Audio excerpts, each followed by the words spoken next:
ஒரு படத்தோட போஸ்டரோ டீசரோ இதை ட்ரெய்லரோ இன்டர்நெட்டில் ஹைப் கிரியேட் பண்ணிச்சுனாலே நம்ம எல்லாருக்குமே தெரியும் அது ஒரு மிகப்பெரிய படமாக இருக்கும்னு. ஆனால் ஆகஸ்ட் 2025 ஒரு படத்தோட பிடிஎஸ் ஃபோட்டோ மட்டுமே லீக் ஆகி மொத்த இன்டர்நெட்டையும் ஹைப் ஆகிச்சு. அது என்ன படம்? Spiderman brand new day. இவ்வளோ ஆராவோட இவ்வளோ ஹைப்போட ஒரு படம் வருதுன்னா நம்ம எல்லாருமே கொண்டாட வேண்டிய படம் தான்.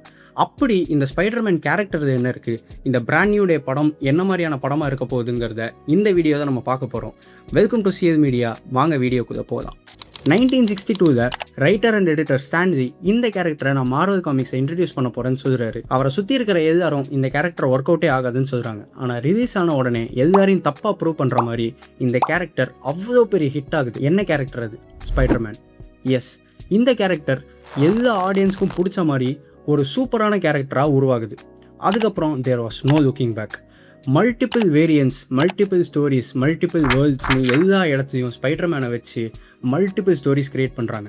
இந்த கேரக்டருக்கு முதல்ல ஒரு படம் எடுக்கிறாங்க. 2002 ஸ்பைடர்மேனுங்கிற படம் ரிலீஸ் ஆகுது. சாம் ரெய்மி டைரக்ஷனில் டாபி மெக்வேரை காஸ்ட் பண்ணி ஒரு வேர்ல்டு வைட் ஃபெனாமெனா இந்த படம் உருவாகுது.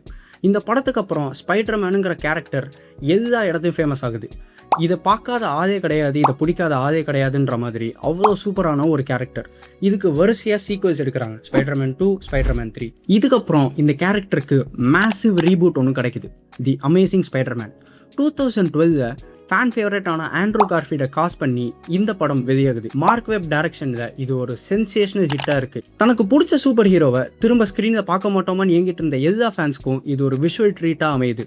அண்ட் அதுக்கப்புறம் இதுக்கு பாட்டும் வருது, தி அமேசிங் ஸ்பைடர்மேன் 2.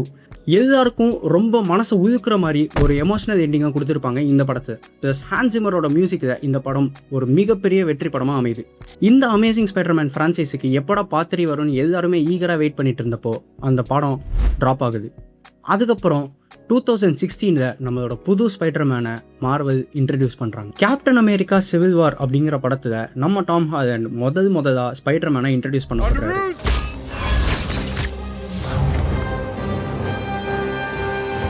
அதுக்கப்புறம் 2017 ஸ்பைடர்மேன் ஹோம் கமிங் அப்படின்ற சோலோ ஃபிலிமில் தன்னோட கேரக்டரை நல்லா எலாபரேட்டாக எக்ஸ்பிளைன் பண்ணுற மாதிரியான படமாக அது அமையுது. ஸோ இந்த படம் அந்த ஸ்பைடர்மேன் கேரக்டரை எலாபரேட்டாக எக்ஸ்பிளைன் பண்ணி அந்த கேரக்டர் எப்படி ஒவ்வொரு விஷயத்துக்கும் ரியாக்ட் பண்ணுது, இந்த கேரக்டர் எப்படி மற்ற ஸ்பைடர்மேன் டிஃபர் ஆகுதுங்கிற எல்லா விஷயத்தையுமே காட்டி அந்த சோலோ படத்தில் what it means to be Spiderman அப்படிங்கிற ஒரு முக்கியமான கருத்தையும் சொல்கிறாங்க. ஸோ இந்த படத்தில் வல்சருங்கிற ஒரு வில்லனை தான் ஃபேஸ் பண்ணுறாரு ஸ்பைடர்மேன். ஸோ அந்த மாதிரி ஒரு ஸ்ட்ரீட் லெவல் வில்லனை எப்படி ஸ்பைடர்மேன் தோக்கடிக்கிறாரு அப்படிங்கிறது தான் இந்த படத்தோட கதை. என்னதான் இது ஒரு சோலோ ஃபிலிமாக இருந்தாலும் ஜூனியர் அயன்மேன் அப்படிங்கிற ஒரு டைட்டிலோடைய தான் இந்த படத்தில் அவர் இருப்பார். ஸோ இந்த ஜூனியர் அயன்மேனுங்கிற கேரக்டர் அப்படியே இன்ஃபினிட்டி வார்லையும் எண்ட் கேம்லையும் கண்டினியூ ஆகுது. அயன்மேன் கூடவே படம் முழுக்க ட்ராவல் பண்ணுற மாதிரி இந்த கேரக்டர் இருந்தாலும் அயன்மேன் எண்ட் கேமில் இறந்து போகிறாரு. இதுக்கப்புறம் தனியாக அந்த ஸ்பைடர்மேன் என்ன பண்ண போகிறாரு அப்படிங்கிறது எல்லா ஆடியன்ஸோட க்யூரியாசிட்டியாக இருந்தது. அப்போ தான் வருது ஃபார் ஃப்ரம் ஹோம். ஸோ இந்த படத்தில் அயன்மேன் இல்லாத ஒரு ஸ்பைடர்மேன் தனியாக இயங்கி ஒரு வில்லனை தோக்கடிக்கணும். அந்த வில்லன் பேர் மிஸ்டீரியோ. ஸோ இந்த மிஸ்டீரியோ ஸ்டார்க் டெக்கையே யூஸ் பண்ணி ஸ்பைடர்மேனை தோக்கடிக்கிறது தான் அவனோட பிளான். ஆனால் அதை எப்படி முறியடிச்சு ஸ்பைடர்மேன் யார் அப்படிங்கிறது இந்த உலகத்துக்கே தெரிய வருது. இதுக்கப்புறம் தான் ஸ்பைடர்மேனுக்கு ஒரு மிகப்பெரிய கிரைசிஸ் வருது. ஸ்பைடர்மேன் யாருங்கிற உண்மை எல்லாருக்குமே தெரிய வருது. ஸோ இந்த உண்மை தெரிய வரப்போ தான் நம்ம நோ வே ஹோம்க்கு தான் வரோம். இந்த படம் வரப்போ ஸ்பைடர்மேனோட வாழ்க்கையே மொத்தமாக மாறி இருக்கு. தான் யாருங்கிற உண்மை தெரிஞ்சதுனால தன்னோட பர்சனல் லைஃபுக்கு ஒரு மிகப்பெரிய பாதிப்பு வருது. இதை சால்வ் பண்ணுறதுக்காக இவரும் டாக்டர் ஸ்ட்ரேஞ்சும் சேர்ந்து ஒரு ஸ்பெல் கிரியேட் பண்ணுறாங்க. அந்த ஸ்பெல் ஒரு மிகப்பெரிய மல்டிவர்சல் ஃப்ளாவாக அமையுது. இந்த ஃப்ளானால இதுக்கு முன்னாடி நம்ம ஸ்பைடர்மேனில் பார்த்த எல்லா வில்லன்ஸும் இந்த யூனிவர்ஸ்க்கு திருப்பி வராங்க. அண்ட் இந்த வில்லன்ஸ் எல்லாரையும் எப்படி நம்ம ஸ்பைடர்மேன் தோக்கடிக்க போகிறாருங்கிறது தான் இந்த படத்தோட கதை. ஆனால் இந்த ஸ்பைடர்மேன் இந்த படத்தில் தனியாக இல்லை அப்படிங்கிறது தான் ஒரு ரூமர். நம்ம இதுக்கு முன்னாடி பார்த்து ரசித்த 2 ஸ்பைடர்மேனும் இந்த படத்துக்கு திருப்பி வராங்கன்னு கேட்ட உடனே எல்லா ஆடியன்ஸும் அவ்வளோ ஹைப் ஆகுறாங்க. Gen Z and millennial audience especially இந்த நியூஸை கேட்டு அவ்வளோ சந்தோஷப்படுறாங்க. ஏன்னா அவங்க பார்த்து ரசித்த ஹீரோஸ் 2 பேர் திருப்பி ஒரு கால்பேக்காக இந்த மார்வல் சினிமாட்டிக் யூனிவர்ஸ்குள்ளே வரப்போகிறாங்க. ஸோ இந்த மல்டிவர்சல் கொலாபரேஷனை பார்க்குறதுக்கு ஏகப்பட்ட ஆடியன்ஸ் தேட்டரில் குமிஞ்சாங்க. அண்ட் இவங்க 2 பேரோட என்ட்ரி வருது. ஒரு ரஜினி படத்தையோ விஜய் படத்தையோ நம்ம ஆடியன்ஸ் எப்படி கொண்டாடுவாங்களோ அவ்வளோ ரசித்து கைத்தட்டி கோஷம் போட்டு கொண்டாடுறாங்க இவங்க 2 பேரோட என்ட்ரியை. ஸோ இவ்வளோ கொண்டாடப்படுற ஒரு கேரக்டர் தான் ஸ்பைடர்மேன். ஆனால் ஏன் இந்த கேரக்டரை இவ்வளோ கொண்டாடுறாங்க அப்படிங்கிறதுக்கு ஒரு மிகப்பெரிய ரீசன் இருக்குது. We all have been Peter Parkers at some point of our life. நமக்கு ரொம்ப பிடிச்ச யாரையாச்சும் நம்ம இழந்திருப்போம். அது நம்ம லவ் பண்ணவங்க தான் இருக்கலாம், நம்மளோட ரிலேட்டிவ்ஸாக இருக்கலாம், நமக்கு ரொம்ப க்ளோஸான ஃப்ரெண்ட்ஸாக இருக்கலாம், இப்படி யாராக வேணா இருக்கலாம். ஆனால் அவங்களோட நினைவுகளை நம்ம வச்சுக்கிட்டு நம்ம வாழ்க்கையை வாழ்ந்துக்கிட்டே தான் இருக்கும். இந்த மாதிரி காம்ப்ளெக்ஸான ஹியூமன் எமோஷன்ஸை கேரி பண்ணிகிட்டு இருக்க ஒரு கேரக்டர் தான் பீட்டர் பார்க்கர், அதே Spiderman. With great powers comes great ரெஸ்பான்சிபிலிட்டிங்கிற ஒரு கோட்டை மனசில் வச்சுக்கிட்டு செயல்படுற ஒரு கேரக்டர் தான் ஸ்பைடர்மேன். ஸோ இந்த கோட்டுக்கு ஏற்ற மாதிரியே தான் வாழ்க்கையில் என்ன தான் எல்லாத்தையும் இழந்திருந்தாலும் மக்களுக்காக நான் போராடியே தீருவேன், என்னோட ரெஸ்பான்சிபிலிட்டியை நான் கேரி பண்ணியே தீருவேன்னு சண்டை போட்டுட்ருக்க ஒரு கேரக்டர் தான் ஸ்பைடர்மேன். நம்மளும் நிறைய பேர் அப்படி தான் இருப்போம். நமக்கு என்ன தான் சோகம் இருந்தாலும் சரி, துக்கம் இருந்தாலும் சரி, நமக்கு என்ன தான் ஒரு கஷ்டம் இருந்தாலும் சரி, அதை தான் நம்ம ஒதுக்கி வச்சுட்டு நம்மளோட ரெஸ்பான்சிபிலிட்டியை நம்ம சுமந்துக்கிட்டு உழைச்சிக்கிட்டே தான் இருக்கும். இதனாலேயே 5 வயசுலேருந்து 50 வயசு வரைக்கும் இருக்கிற ஆடியன்ஸோட மனசில் ஸ்பைடர்மேனுங்கிற ஒரு கேரக்டர் எப்போவுமே ரிலேட்டபிளாக இருக்கும், எப்போவுமே மனசில் நீங்காத ஒரு இடம் பிடிச்சிருக்கும். இந்த அளவுக்கு ரிலேட்டபிளான இவ்வளோ செலிப்ரேட் பண்ணப்படுற ஒரு கேரக்டருக்கு அடுத்து ஒரு படம் வரப்போகுது. S, Spiderman brand new day இந்த மாதம் 30ஆம் தேதி ரிலீஸ் ஆக போகுது. டஸ்டின் டேனியல் கிரெட்டனோட டைரக்ஷனில் டாம் ஹாலண்ட் நடிக்கிற 4வது ஸ்பைடர்மேன் படமாக இது அமைய போகுது.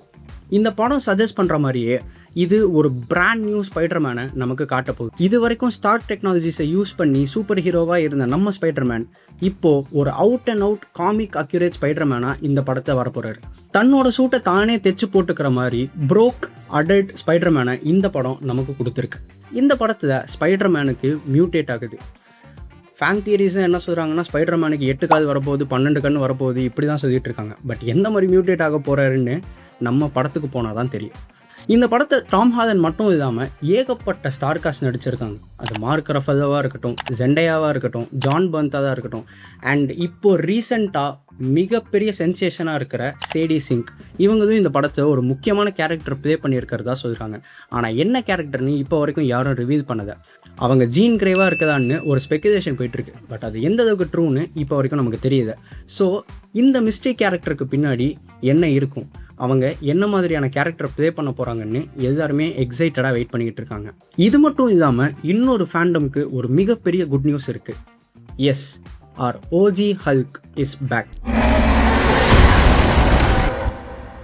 இன்ஃபினிட்டி வார் அண்ட் எண்ட் கேமில் எங்களோட பழைய ஹல்கை பார்க்க முடியுதுன்னு ஃபீல் பண்ணிட்டு இருந்த எல்லா ஃபேன்ஸ்க்கும் இந்த படம் ஒரு மிகப்பெரிய ட்ரீட்டாக இருக்க போகுது.